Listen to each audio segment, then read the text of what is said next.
자, 안녕하십니까. W투자클럽의 아나키스트 오원석입니다. 오늘 종목은 사조 시푸드라고 하는 종목 한번 살펴볼까 하는데요. 얼마 전부터 최근 들어서 약간의 상승세가 이렇게 연속해서 나왔죠.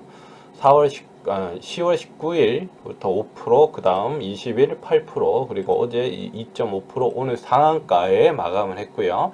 상한가 자량은 72만 7천주, 그리고 시간 외에서는 39만 5천주, 약 반 정도의 상한가 자량이 있었고, 시간의 단위가에서는 4천주가 거래가 됐고요. 약 정주장에서는 1600만 주, 1700만 주 가까이 거래가 나왔습니다. 평소의 거래량이 뭐 한 20만 주, 아니면 뭐 이렇게 4만 5천 주, 10만 주, 뭐 그렇게 됐었죠. 뭐 8월 30일 날 상한가 터질 때도 200만 주 정도, 그 전날에도 200만 주, 그리고 나서 10% 떨어질 때 850만 주가 나왔고요. 그리고 9월 10일 날 610만 주 정도 나와줬습니다. 그에 비해서 오늘 1600만 주, 그리고 어제 280만 주, 그리고 그저께 615만 주, 이런 걸 봐서는 최근 들어서 거래량이 굉장히 이렇게 많이 나오고 있고, 거래 대금도 많이 늘어나고 있다는 거 눈치채실 수 있을 거라 생각이 들고요. 유동 주식수 한번 볼게요. 유동 주식수가 37.8% 정도 되고요. 굉장히 적다 이렇게 생각하시면 될 것 같아요. 적은 편이에요.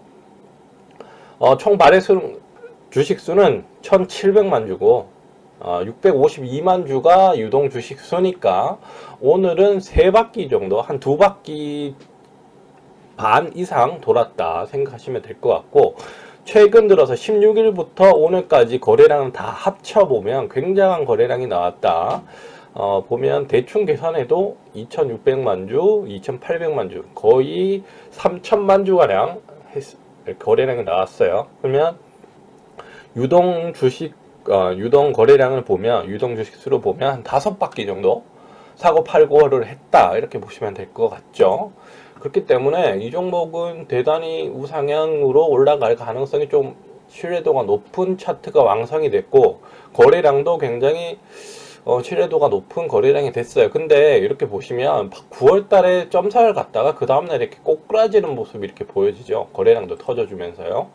요런 면이 조금 아쉽다. 뒷힘이 조금 부족할 수도 있다. 이런 생각이 들어요. 물론 이때의 거래량보다 오늘의 거래량이 엄청나게 많은 건 신뢰도가 그만큼 더 높긴 하지만, 이 종목이 무너진다 그러면 굉장히 빠른 속도로 무너질 수 있다는 점, 그 점이 이 주식의 성격이다 이렇게 보실 수도 있겠죠.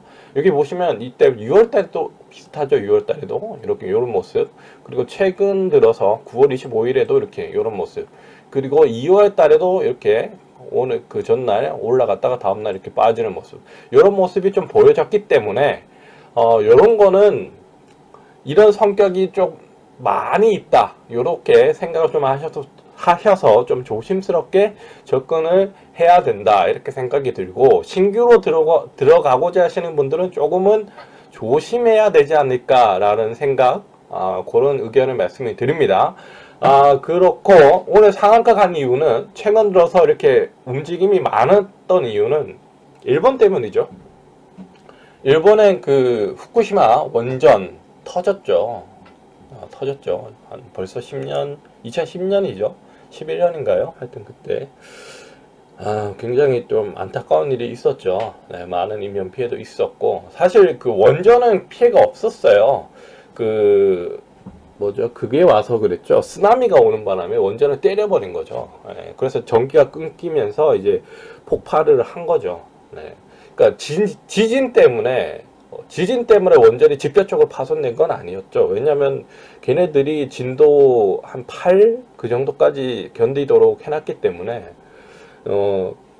그 쓰나미로 인해서 이제 간접적으로 피해가 왔는데, 그게 직격탄으로 맞은 거죠. 그래서 원전이 폭발함으로써 굉장히 큰 재앙이 나왔죠. 물론 우리나라에도 영향이 있었습니다. 없었다고는 말 못하죠. 일단은 이 원전에서 나왔던 그 원전을 끄기 위해서 물을 부었고, 그리고 지하수도 있었고, 계속 지하수는 나오고 있어요. 오염이 되겠죠, 당연히. 방사능에. 그거를 방류를 안 하고 계속 이렇게 모아놨었어요, 일본 측에서. 물론 방류를 했겠죠, 어느 정도는. 초기에는 다 바다로 나갔다고 봐야 되겠죠. 그리고 뭐 지들이 흘려보낸 것도 있겠죠. 어떻게 100% 그걸 담았을 리가 없다고 저는 생각이 들고요, 현실적으로. 일단은 많이 그 TV에서 보시면 뉴스에 큰 둥그런 탱크에 물을 많이 가다 뒀는데 그게 다 핵 폐기물이죠. 어떻게 보면 그거를 이제 더 이상 한계치가 왔다고 해서 얘네들이 일본 쪽에서 동해죠. 동쪽으로 동해는 아니고 일본 쪽에서 이제 태평양 쪽으로 이제 그거를 방류를 한다고 해요. 방류를 하겠다 뭐 이런 식으로 의견을 계속 내고 있고, 그런 뉴스가 나옴으로써 우리나라에서 이제 이제 대응을 어떻게 할 것인가 이런 거를 이제 국회에서 국정감사에서 이제 물었어요. 만약에 일본이 방류를 하게 되면 일본산 수산물에 대해서 어떻게 대처를 할 것인가를 이제 농림축산식품해양수산이죠. 네, 굉장히 좀 긴데, 여기 위원회에 속해 있는 국정감사에서 맹성규 더불어민주당 의원이 이제 물었는데, 여기에 대해서 이제 해양수산부가 해양환경정책관 이쪽에 담당하는 사람이 식약처와 이제 상의를 해서 다양한 방안을 고민하겠다 이렇게 말을 한 거죠. 그러니까 이 말은 전면 금지를 할 수도 있다는 거죠. 지금은 금지를 조금씩 하고 있어요. 뭐 많이 하는 건 아닌데 그쪽 이제 일본 터진 데 쪽에서 후쿠시마 쪽에서 나오는 어류나 어패류들을 이제 수입을 금지하고 있는데, 일단은 그게 방류가 돼버리면 일본 전체나 우리나라 동해까지도 충분히 영향이 오겠죠. 네. 특히나 일본 쪽으로는 뭐 말할 것도 없죠, 사실. 말할 것도 없는데 그거를 대규모로 방류가 된다면 어떤 일이 벌어질지 몰라요, 사실. 네. 그리고 오염된 생선이나 어패류들을 먹을 수밖에 없게 되겠죠. 네. 뭐 직감적적으로 분명히 영향은 있을 겁니다. 물론 시간이 점점 지날수록 더 심해지겠죠. 이 정점을 달려서 올라간 다음에 반감기라는 게 생기죠. 네, 반감기라는 게 생기기 때문에 그게 또 생기겠지만 그건 뭐 몇백 년이 있어야 되니까. 네, 그렇죠. 그렇기 때문에 이 사조 시푸드가 일본산 어패류에 대한 이제 전면 수입 금지에 대한 수혜주로 이제 시장에서는 기대감이 이제 작용을 했다 이렇게 보시면 될 것 같고, 일본이 진짜로 방류를 하게 된다면 방류를 하게 되고 우리나라에서 그에 따른 선제적인 조치를 먼저 한다던가, 아니면 일본의 조치를 보고 후발적으로 후속 조치를 한다던가, 이럴 때는 전면 금지가 나올 가능성이 높아요. 사실은 지금 일본 관계가 그렇게 좋지 않잖아요. 우리가 또 그렇다고 무릎 꿇고 들어갈 만한 지금 명분은 없어요. 사실 명분은 없고, 일본이 저런 짓을 한다 그러면 더욱더 명분이 없는 거죠. 우리가 어떻게 보면 우리가 밑으로 꿇을 명분이 없는 거죠. 우리가 오히려 이렇게 턱을 세울 명분이 있는 거죠, 쟤네들한테.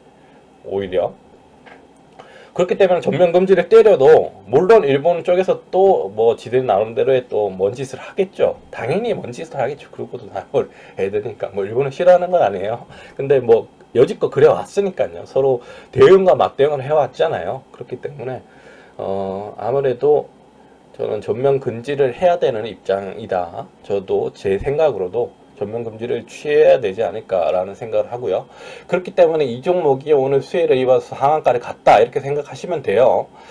그렇기 때문에 이 종목은 거래량이나 이런 걸 봐서 충분히 우상향으로 올라갈 가능성은 높다 이렇게 생각이 들지만, 일단은 일본이 결정을 하고 우리나라에서 후속 조치가 나온다던가 아니면 선제적인 조치가 나올 때 그때 나오셔야 된다 라고 생각이 들어요. 그때가. 왜냐하면 재료 소멸에 대한 가능성이 높아요. 그리고 일본이 진짜 그런 짓을 할지에 대해서도 약간의 시간은 텀은 있을 겁니다. 그 텀 동안에 올라갈 거예요. 그 우려감과 기대감으로 올라갈 거예요. 그렇기 때문에 그런 뉴스로 인해서 이제 그게 확인이 되고 사실로서 확인이 되고 우리나라 정부에서 현실적인 대처가 나왔을 때 이거는 재료 소멸로 간주할 가능성이 높아요. 이게 바로 오늘 뭐 이렇게 뉴스가 나와서 올라오는 게 아니기 때문에 제가 봐서는 기간이 좀 필요할 것 같거든요. 분명히 그 사이에 이 종목은 올라갈 겁니다.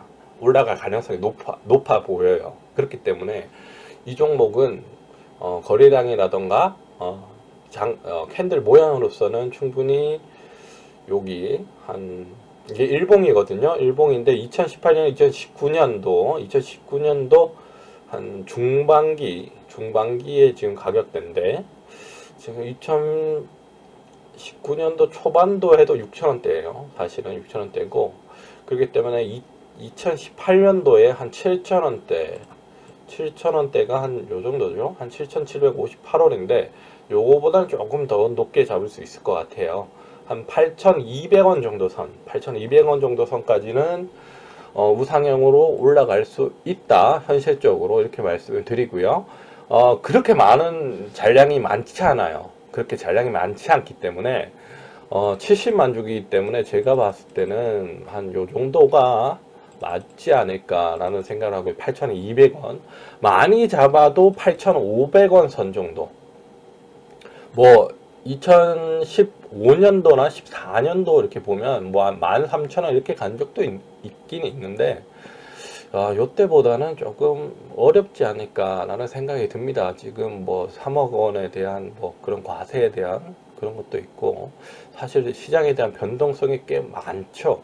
그렇기 때문에 저는 조금은 현실적으로 1차적으로는 한 8,200원 내지 8,500원 정도를 잡고 대응을 한번 해 주시는 게 좋을 것 같고 지금 여기 보시면 24.57%의 매물대가 현재 매물대에 진입해 있어요. 이걸 또 소화를 시키면서 올라가야 되기 때문에 충분히 조정을 받을 가능성이 높다 이렇게 생각이 들어요. 이제 잔파동이 나온다는 말이죠. 그렇기 때문에 그걸 다 견디시고 올라갈 수 있는 분들만 잡으시는 게 맞는 것 같고요. 아니면 뭐 단타식으로 접근을 하셔도 괜찮을 것 같긴 해요. 단타식으로.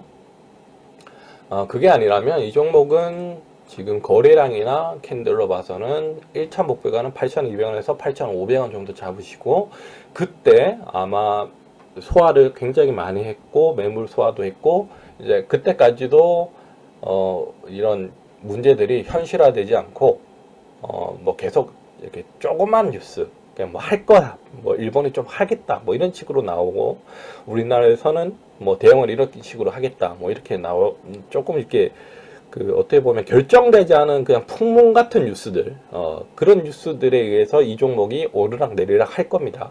근데 확정된 뉴스가 나올 때는 파셔야 된다. 이런 말씀을 드리고 싶은 거예요. 그렇기 때문에 1차 목표가는 한 8,200원에서 8,500원 사이 정도 잡으시고요. 그리고 그때까지도 뉴스가 확정된 뉴스가 나오지 않으면 제가 봐서는 한 9,000원 정도 선까지도 한번 바라볼 수 있는 거래량이지 않나. 싶습니다. 왜냐하면 2015년 때 거래량도 이만큼은 나와주지 않았거든요. 네, 이만큼은 나와주지 않았기 때문에 충분히 수혜가 있을 수 있다 이렇게 생각이 들고요. 재무제표 한번 볼게요. 재무제표. 재무는 꼭 봅니다. 제가 가급적이면 일단 코스피에 있는 종목이고요. 개별로 봐야 되겠죠? 개별로 보면 분기입니다. 지금은 분기 1분기 2분기 33억 17억 해서 50억 영업이 흑자가 나 있는 상태고요. 작년 1분기 2분기에 비해서는 줄어들었습니다. 줄어들었고 작년 4분기 대비해서는 뭐 늘었다 이렇게 보시면 될 것 같고 2018년 4분기는 35억 흑자가 났는데 2019년 4분기에는 11억 적자가 났다는 점, 요 정도 알아두셨으면 좋겠고 결산으로 볼게요. 결산으로 보시면 2019년에 3,400억 그리고 2018년도에 3,900억이 넘게 매출을 정점을 찍었고요. 근데 2019년도에 500억이 깎이면서 영업이익이 많이 줄어들었습니다. 많이 줄어들었고, 여기 보시면은 매출 원가가 조금 많이 늘어났어요. 매출 원가가 많이 늘어났고, 이런 점이 조금 아쉽다라는 점. 단기 순이익도 마이너스로 돌아섰고요. 하지만 그렇게 뭐 재무적으로 막 문제가 있고 뭐 이런 종목은 아니에요. 4조 뭐 시푸드 하면 많이 아시죠. 뭐 동원 참치 대항마 정도 뭐 이렇게 보시면 될 것 같은데, 뭐 국내에서도 충분히 인지도가 있고 해외에서도 인지도가 있는 회사고, 그리고 뭐 그렇게 뭐 재무제표가 문제가 있거나 이런 종목은 전혀 아니다, 이렇게 말씀을 드리고 싶네요. 그렇기 때문에 이 종목은 뭐 분기로 봐서도 작년 1분기, 2분기에 비해서는 조금 부진했지만, 물론 코로나의 영향이 있었겠죠. 그러니까 부진했지만 뭐 3분기에는 좀 더 올라오는, 지금 시장이, 우리나라 시장이 3분기에는 좀 회복하는 새가 많이 나왔다고 하니까 이 종목도 조금 회복하는 모습이 나오지 않을까라는 생각도 들고, 그렇기 때문에 3분기, 4분기에 코로나로 인해서 타격받았던 게 아무래도 조금은 되살아나는 그런 시장이 되지 않을까. 어떤 기업이든 간에, 물론 제약바이오들은 주가는 떨어지겠죠. 하지만 진짜로 코로나19로 수혜주를 받던 종목들은 매출은 늘어나겠죠. 네.